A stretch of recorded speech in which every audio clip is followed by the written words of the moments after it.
What's up, my fellow editors? My name, of course, is Eric. So today we're starting a new series, Editing in Final Cut Pro X. Now, this video is covering the bare basics, so if you've edited before, this video might not be for you. Just stay tuned. We're going to be doing a lot more of these videos. But anyway, let's dive into the basics.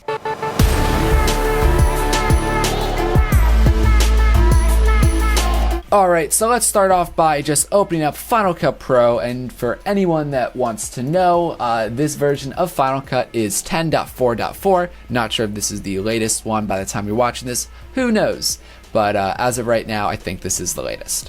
Anyway, so this is Final Cut Pro. We'll be going over all these boxes and everything very, very soon.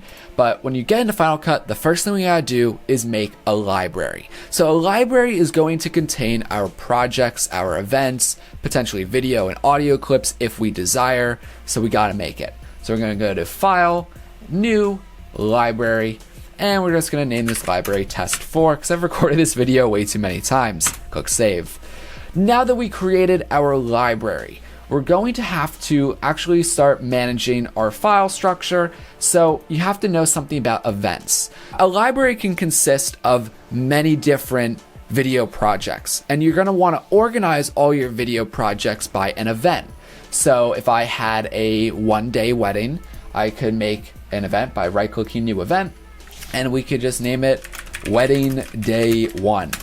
Or, if I was making, a news show video for Casual News, I could name it Casual News, and then the date. Today is the 2nd, I believe. There we go. Easy.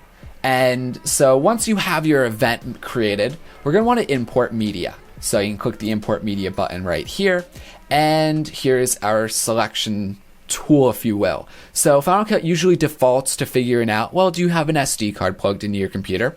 I do, and you'll see those files. Or I can just navigate through my computer and find the files I want to add. So I'm going to go to my desktop, we're going to scroll down, I have some files here, we're going to select them all, and click Import. But before we do that, I want to take a look at the files over here. So right here it says files, and I have two options: copy to library or leave files in place. So it's important to know the difference between these two. If I copy the files to the library, it's going to take the files and copy them to the library folder that Final Cut Pro created that we just made a couple seconds ago. That's fine, but it's hard then to manage your files. I'm a person that I have, my files on different hard drives and whatnot, and so I like to leave the files in the same place. Additionally, if your files are already somewhere, like on my desktop, if I say copy to library, if these files were 10 gigabytes, now it's going to copy 10 gigabytes of data to the library, so now I have 20 gigabytes of data for only 10 gigabytes of files. So all of a sudden you're using a ton of resources on your computer that you might not want to use. So I'm going to leave the files in the same place, and we're going to click Import All. But just for the heck of it, let's import a couple more files. I just right click there, and we're going to go actually to the SD card. We're going to click here, and you'll see we can't leave the files in the same place because it knows this is an SD card, and if we take the SD card out, all of a sudden we can't access our footage anymore, and that could be very problematic. So we're going to have to copy these files to the library. I could just go into Finder though and drag the files into another folder on a hard drive or something if I wanted to, but we're not going to do that right now. So import selected. Alright, so now that we have all of our video files imported into Final Cut, we now need to make a project. So by coming down here, click New Project, and it's going to ask you your settings that you desire for your project. So this is just going to be a 1080p video, 1920 by 1080 with a frame rate of 29.97. If I wanted to make it a different resolution, 4K or something like that, I can do that right here, but I think we're all fine. But you might just see this at first. I always use my custom settings though, because I want to make sure I know what resolution and what frame rate I'm going to be utilizing. And of course, then we can just name our project. So Test Video 1, and we're going to click OK.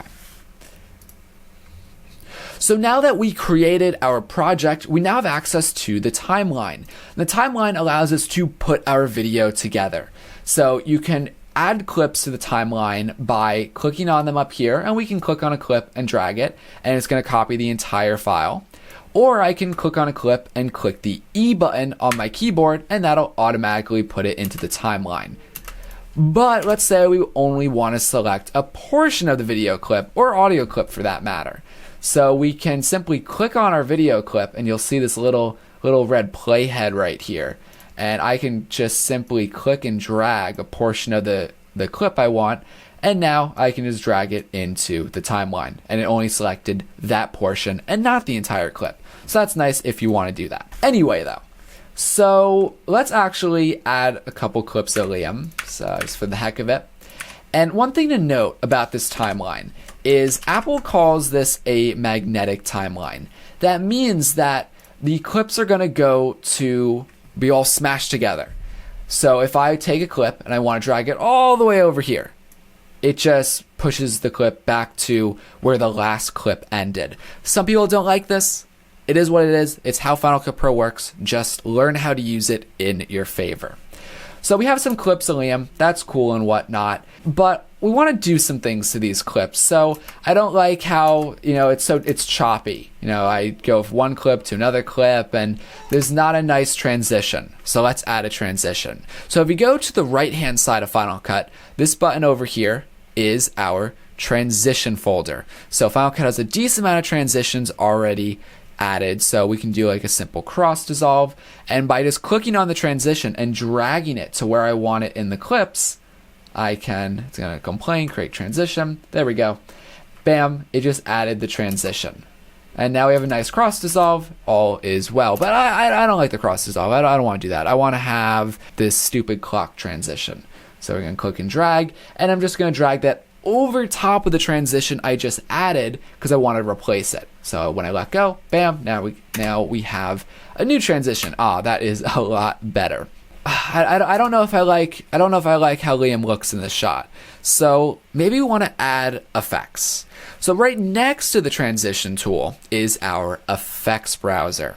So we have video and audio effects. So let's focus on video for a split second. So obviously keep in mind there are like categories if you wanted to use them. Let's change the color. So we're gonna add a black and white effect.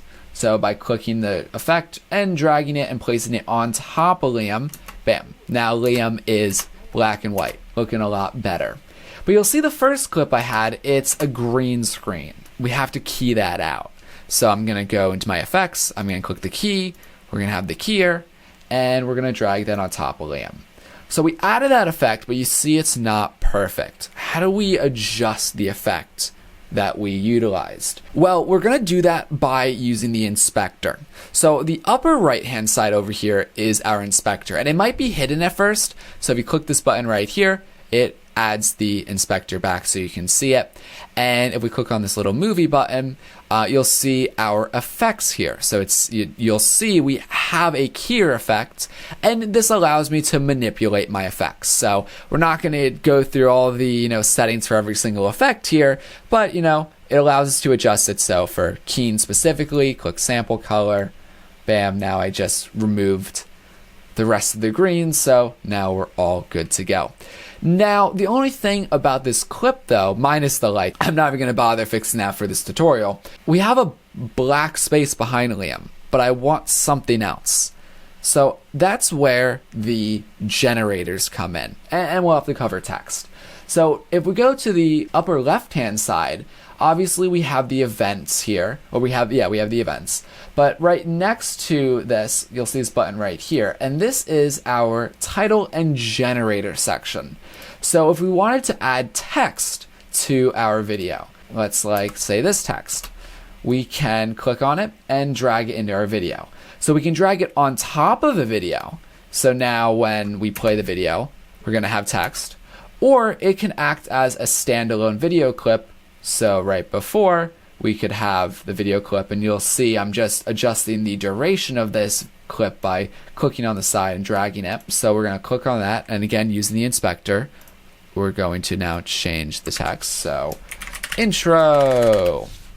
So now we have the intro, and now it goes to Liam, but we still have to fix this black background. So that's why we're going to go into generators. So generators, you'll see we have a ton of generators that we can use. So if we want to put Liam against, a wooden background, there we go. And you'll notice what I had to do is I had to take this generator and put it underneath of Liam, because if I put it on top, Liam would be gone. So we have to drag it underneath. So we have now our intro, and it's Liam behind this wooden background. But I don't like the wooden background. We're going to delete that. Let's actually just use a custom background. So yes, it's black. Well, we want to fix that. So we just remove green from Liam, but let's add it right back in. So bam, now Liam's on another green screen. That's cool. But actually I don't want to do that. So I'm going to use the V key, just temporarily disables the clip so we can't see it. Let's see, let's use these blobs. Let's put Liam behind blobs. So bam, Liam's behind blobs, that's cool. But I want to change the color of the blob, so by selecting that generator clip, going back into the inspector, you'll see, now I can change some colors. So we're going to have blue, and we're going to make green and black. There we go. So now we made our intro. We put Liam behind this colored background. Maybe I'll use this for the next news show. Who knows? And there we go. So we just made our video. That's cool. We're going to want to trim, though, this generator down here. So we're going to click over here, drag it so this clip ends there. So don't need that. Oh, actually, that clip ends over here. My bad. Cool. So we have our clip. It's all good and all, but although I'm not listening to the audio, let's say the audio, we wanted to manipulate it. Well, we're actually going to go back into our effects over here because we talked about video effects, but not audio effects. So at the bottom, we have audio. And there's a lot of things we can do. We can make Liam sound like a cartoon animal. We can make him sound like he's in a cathedral, a car radio, a large room, whatever we want to do. But let's say we want to make him a cartoon animal. Click, drag it on top of the clip, and there we go. And if we go over to our inspector, click on the audio button this time, now we can see the effects over here, and we can adjust how much of a cartoon animal we want him to sound like. So at this point, we've covered libraries, projects, events, we've imported clips, we've started adding effects, we've added text, but let's actually try to fix an issue now. So you'll see these lights are in the way in this video clip. So what if we want to make this clip larger to try to remove these lights? Glad you asked. So by clicking the clip and going into the inspector, we're going to go back to this movie button. You'll see there's a transform area over here. So we can actually scale the video. So if we scale it, a little bit larger, look at that. Now we removed the border of where our problems were. But if you don't like changing, the scale of the image or the rotation of the image in the inspector, you can actually do it with a graphical interface as well. So this obviously is our viewer, our preview window. And if you click on the bottom left-hand side, there's a little arrow, and you click transform. And now we have a graphical interface to change things around. We can make Liam really tall. There we go. Let's change the rotation again. There we go. That looks nice. Liam's gonna love me with this video. All good, all good. So again, there's a ton of things you can do in the inspector. I can't go over all of them, but just it's gonna be your friend going through the inspector 100%. So now we made our video. It's all good. We're happy with it. Except, oh, look at this. This audio is a bit too loud. I don't know if I like that. Well, you'll first see, let's actually zoom in a little bit. So underneath the video clips, you do see the audio waves, and when they become yellow and or red, that means they're getting a bit too loud. Additionally, underneath our preview here, you'll see their button right here, and if we click it, we can actually view our audio levels live, which is pretty nice. But if we want to turn down the audio, there's two ways to do it. You can click on the clip, and if you highlight over the waves, you'll see your tool become these like double arrows. You can click, you can drag up and down, and that'll change how loud your clips are going to be. Or, of course, you can go into the inspector and adjust the volume like so. So we're just going to have it like there. All right, that's a little bit better for this clip. And we're just going to actually use a effect here, if I can find it. Limiter, add that. I helped it a little bit, but we're going to drag it down just a tad. There we go. Cool. Now we have messed around with our audio a bit more, and I think we're ready to publish this video. Get it up on YouTube. Okay, this video is not going to go on YouTube, but, well, it kind of is. Anywho, so when you want to export something in Final Cut, we're going to go to File, Share, and Master File. Or I can just do Command E, and that will bring up our master file rendering. Also, keep in mind that there are other ways to share your videos, DVD, you can do YouTube, Vimeo, whatever. I only ever use master file though, personally. So I'm gonna click master file, and we're gonna wanna check some things. So I had this set to audio only. Let's go back to video. All right, so once you have the file opened here, you can rename it. So I'm gonna keep it like that, test video 1. You can change the creator in the description if you want, but whatever. If you go to settings though, this is when you can start changing around, the video codec and whatnot, and double check everything. So resolution 1920 by 1080, that's good. But the video source, ProRes 422, that's fine. It's a high quality format, but it's not great for uploading to YouTube. So we're actually going to use this drop down menu and go to H.264, click on that, and that will reduce our estimated file size pretty nicely. But really, that's all you're going to want to pay attention to is just the name and the codec. Because, I could have it at ProRes, but it's 284 megabytes compared to only 41-ish megabytes. So do what you gotta do. Anyway, we're going to click next, and now it's going to ask where we want to save our video clip. So we're just going to save it in this podcast bin, click save, and bam, now it is rendering out. And if we go to the upper right hand side up here, upper left hand side I should say, there is our background tasks. So you'll see it is sharing the video. It gives you a progress bar right here. So it's nice to be able to pay attention to what the heck Final Cut Pro is doing in the background. And now that our video clip is done, it popped up right here so I can play it back if I wanted to. Bam, intro, we got Liam. We got this fancy transition. This is a fantastic intro. I should use this really for the next news show, but I digress. That is the basics though of Final Cut Pro X, of just getting started, trying to figure out, the editing software. Obviously there's so much more to cover, and I wasn't sure what to and to not cover. So this is just the basics, and we're going to be diving more and more into this as time progresses. So guys, if you have any questions, comments, concerns, anything else you would like to see, please let me know. Anyway guys, I'll catch you in the next one.